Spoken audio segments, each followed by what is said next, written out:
നമസ്കാരം. നമ്മൾ മുൻപ് പഠിച്ചിട്ടുണ്ട് ഇൻഡിവിജ്വൽ ഡിമാൻഡ് ഷെഡ്യൂൾ എന്താണ്, അതുപോലെ തന്നെ ഇൻഡിവിജ്വൽ ഡിമാൻഡ് കർവ് എങ്ങനെയാണ്. നമ്മളിവിടെ പഠിക്കുന്നത് മാർക്കറ്റ് ഡിമാൻഡ് ഷെഡ്യൂൾ എന്താണെന്നുള്ളതാണ്. അപ്പോൾ ഒരു ഇൻഡിവിജ്വൽ ഡിമാൻഡ് ഷെഡ്യൂൾ നിങ്ങൾക്ക് അറിയാം, ഒരു ടേബിൾ ആണ് which shows the various quantities of a commodity demand at different prices. വിവിധ വിലകളിൽ ഒരു സാധനം വാങ്ങുന്ന സാധനത്തിന്റെ അളവും വിലയും തമ്മിലുള്ള ബന്ധം കാണിക്കുന്ന പട്ടികയാണ് ഇൻഡിവിജ്വൽ ഡിമാൻഡ് ഷെഡ്യൂൾ. ഇവിടെ അതിനെ നമ്മൾ പിന്നീട് ഗ്രാഫിൽ അവതരിപ്പിച്ചിട്ടുണ്ട്. അതുപോലെ തന്നെ ഇവിടെ നമ്മൾ മാർക്കറ്റ് ഡിമാൻഡ് ഷെഡ്യൂൾ, അതായത് ഒരു മാർക്കറ്റിലെ ഒരു സാധനം വാങ്ങാൻ ഏതെങ്കിലും ഒരു പർട്ടിക്കുലർ കമ്പോളത്തിൽ വിവിധ കൺസ്യൂമേഴ്സ് വരാറുണ്ട്.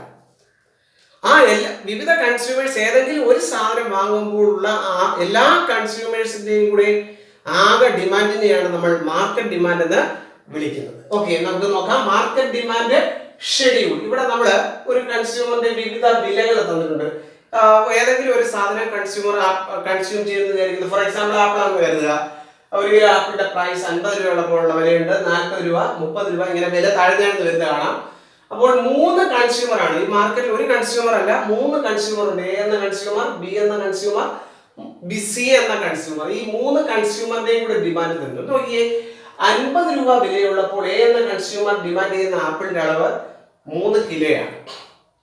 അപ്പോൾ 40 രൂപയുടെ വില കൂടുമ്പോൾ, വില താഴുമ്പോൾ, വില കുറയുകയാണെങ്കിൽ കൂടുതൽ ആപ്പിൾ വാങ്ങുന്ന കാണാം. 4 കിലോ വാങ്ങും. 30 രൂപയാകുമ്പോൾ 5 കിലോ വാങ്ങും. 20 രൂപയാകുമ്പോൾ അവിടെ 5 കിലോ തന്നെ വാങ്ങുന്നു. ഇവിടെ അടുത്ത ബി എന്ന കോളത്തിൽ നോക്കാം. 50 രൂപ വിലയുള്ളപ്പോൾ 3, 40 6. അപ്പോൾ വില കുറയുന്നതനുസരിച്ച് കൂടുതൽ വാങ്ങുന്നതാണ്. സിയുടെ കാര്യത്തിലും അതന്നെ. അപ്പോൾ ഇതെല്ലാം കൂടെയാണ് ആകെ ഡിമാൻഡ്. നമുക്ക് മാർക്കറ്റ് ഡിമാൻഡ് എന്ന് വിളിക്കാം. Market demand it is the total quantity demanded by all the consumers in the market. The total quantity demanded by all the consumers in the market at a different prices for a commodity at a particular time period. ഒരു നിശ്ചിത സമയത്തിനുള്ളിൽ ഒരു വിവിധ consumer വാങ്ങുന്ന വിവിധ സാധനങ്ങളുടെ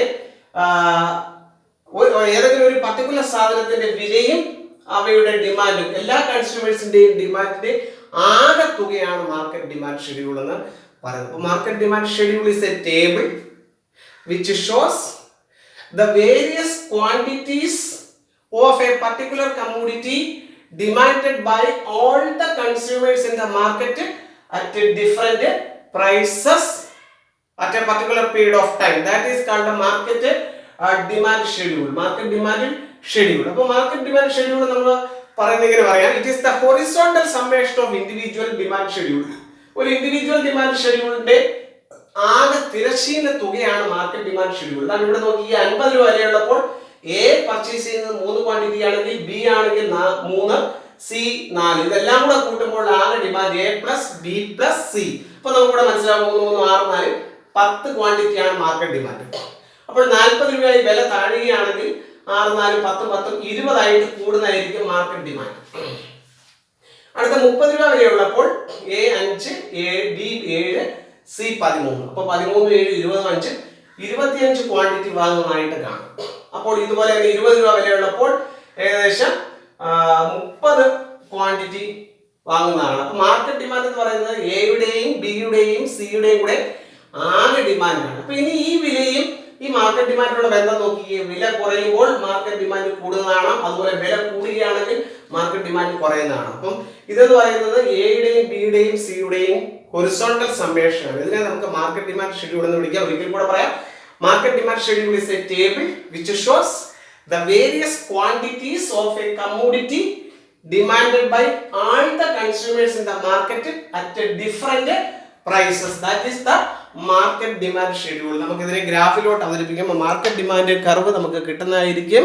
ഇവിടെ നോക്കാം, നമുക്ക് ഈ മാർക്കറ്റ് ഡിമാൻഡ് ഷെഡ്യൂളിനെ നമ്മൾ ഇനി ഗ്രാഫിലോട്ട് അവതരിപ്പിക്കുകയാണ്. നമുക്ക് അതിനെ വിളിക്കാം മാർക്കറ്റ് ഡിമാൻഡ് കർവ്. അപ്പോൾ മാർക്കറ്റ് ഡിമാൻഡ് കർവ്, ഈ മാർക്കറ്റ് ഡിമാൻഡ് കർവാണ് വരച്ചു വെച്ചിരിക്കുന്നത്. ഞാൻ ഈ ഫിഗർ വരച്ചിരിക്കുന്നത് റഫ് ഫിഗറാണ്. നിങ്ങൾക്ക് തന്നിട്ടുള്ള ആ സംഖ്യകളെല്ലാം നിങ്ങൾ എന്ത് ചെയ്യുക, ഗ്രാഫിലോട്ട് കൺവേർട്ട് ചെയ്ത് വരച്ചു നോക്കുക. ഇപ്പോൾ ഞാനത് റഫ് ഫിഗർ ആയിട്ട് മാത്രമാണ് വരച്ചിരിക്കുന്നത്. നിങ്ങൾ ആ തന്നിരിക്കുന്ന ആ ഷെഡ്യൂളിനെ ഗ്രാഫിലോട്ട് സംഖ്യ കൊടുത്ത് തന്നെ നിങ്ങൾ കൺവേർട്ട് ചെയ്ത് വരയ്ക്കണം. ഓക്കെ, അപ്പൊ ഇവിടെ നമ്മൾ വരച്ചിരിക്കുന്നത് ഒന്നാമത്തെ കർവ് ഡി എ എന്ന് പറയുന്നത് it is the individual demand schedule of curve of consumer A എന്ന കൺസ്യൂമറിന്റെ ഡിമാൻഡ് കർവാണ് വരച്ചിരിക്കുന്നത്. എക്സ് ആക്സിൽ ക്വാണ്ടിറ്റി ഡിമാൻഡ് രേഖപ്പെടുത്തിയിരിക്കുന്നു, വൈ ആക്സിൽ പ്രൈസ് രേഖപ്പെടുത്തിയിരിക്കുന്നു, ഡി എന്ന് പറയുന്നത് individual demand of consumer A. And similarly D shows the individual demand curve of consumer B. അതുപോലെ തന്നെ DC individual demand curve of consumer C. അങ്ങനെയാണെങ്കിൽ DD എന്ന് പറയുന്ന വലിയ കർവ് ഏതിന്റെയൊക്കെ കൂടെ തുകയാണ് കൂട്ടിയാൽ നമ്മൾ നേരത്തെ കണ്ട ടേബിൾ പോലെ തന്നെ എ എന്ന കൺസ്യൂമറിന്റെ ഡിമാൻഡും ബി എന്ന കൺസ്യൂമറിന്റെ ഡിമാൻഡ് കർവും സി എന്ന കൺസ്യൂമറിന്റെ ഡിമാൻഡ് കർവിന്റെയും കൂടെ ആകെ തുകയാണ് D A plus B plus C. It is called the market demand curve. അപ്പോൾ നമുക്ക് ഈ ഡി ഡി എന്ന് എഴുതിയിരിക്കുന്നത് മാർക്കറ്റ് ഡിമാൻഡ് കർവ്. അപ്പോൾ നമുക്ക് എങ്ങനെ ഒരു മാർക്കറ്റ് ഡിമാൻഡ് കർവിന് ഡെഫിനിഷൻ കൊടുക്കാം? Market demand curve is the graphical representation of market demand schedule. ഒരു മാർക്കറ്റ് ഡിമാൻഡ് ഷെഡ്യൂളിനെ ഗ്രാഫിൽ അവതരിപ്പിക്കുന്നതാണ്. വിച്ച് ഷോസ് എന്താണ് ബന്ധം കാണിക്കുന്നത്?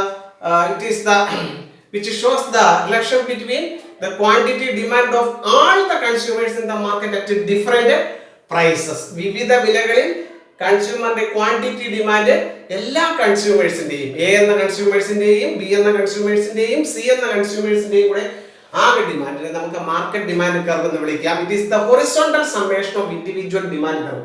ഇൻഡിവിജ്വൽ ഡിമാൻഡ് കർവിന്റെ ഹൊറിസോണ്ടൽ തുകയാണ് market demand curve. Market demand curve is the graphical representation of market demand schedule which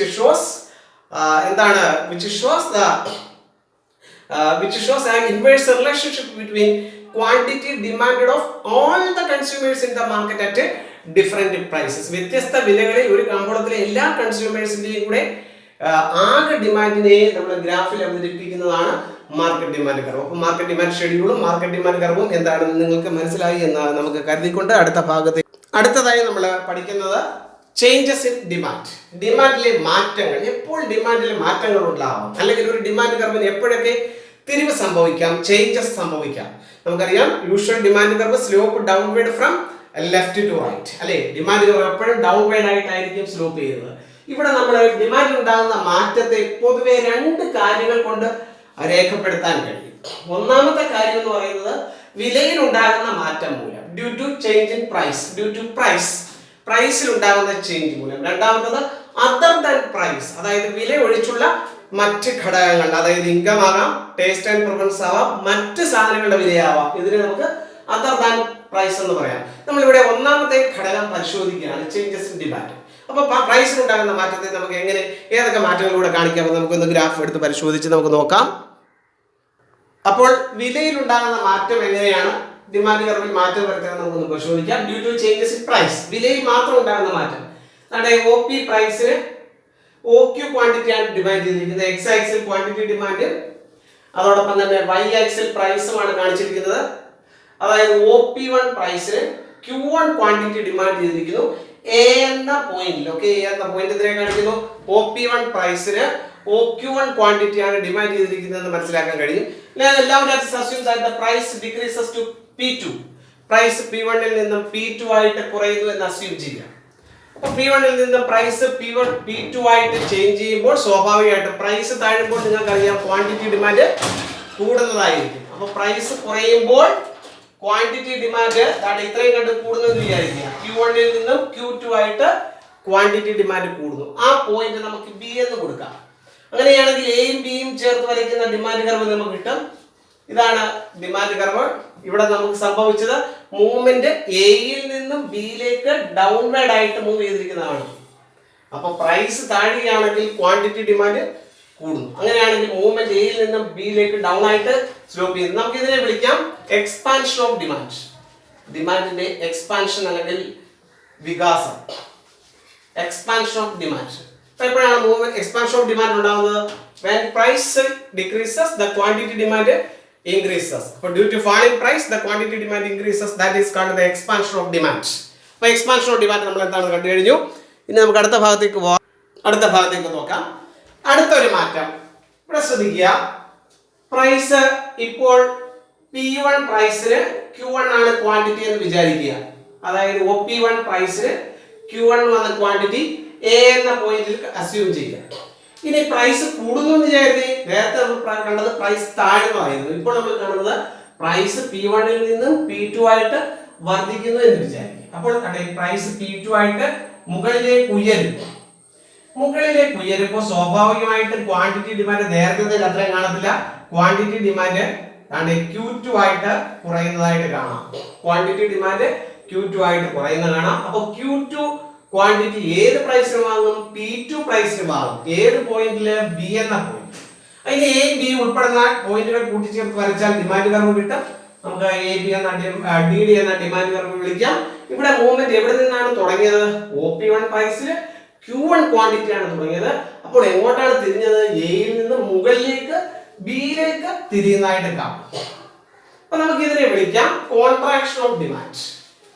contraction of demand എന്ന് വിളിക്കാൻ വേണ്ടി. അപ്പൊ അടുത്ത നമുക്ക് നോക്കാം കോൺട്രാക്ഷൻ ഓഫ് ഡിമാൻഡ്.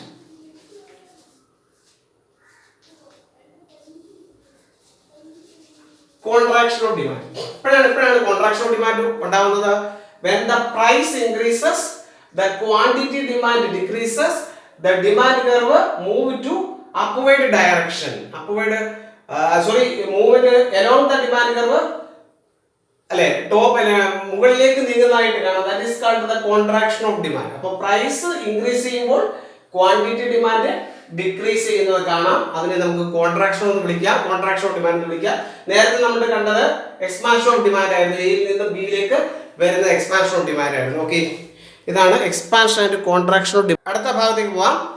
ഇനി മറ്റ് ഘടകങ്ങൾക്കുണ്ട് due to other than price. നമ്മൾ ഇച്ചിരി മുമ്പ് കണ്ടത് പ്രൈസിലുണ്ടാകുന്ന മാറ്റം മൂലം ഡിമാൻഡിലുണ്ടാകുന്ന ചേഞ്ച് ആണെന്ന് പഠിച്ചത്. ഇനി പ്രൈസ് ഒഴിച്ചുള്ള മറ്റ് ഘടകങ്ങൾ നോക്കാം. ഉദാഹരണത്തിന് പറയുകയാണെങ്കിൽ നോർമൽ ഗുഡ്സിനെ സംബന്ധിച്ച് കൺസ്യൂമറിന്റെ ഇൻകം കൂടുകയാണെങ്കിൽ എന്താ സംഭവിക്കുന്നത് നിങ്ങൾക്ക് അറിയാമല്ലോ.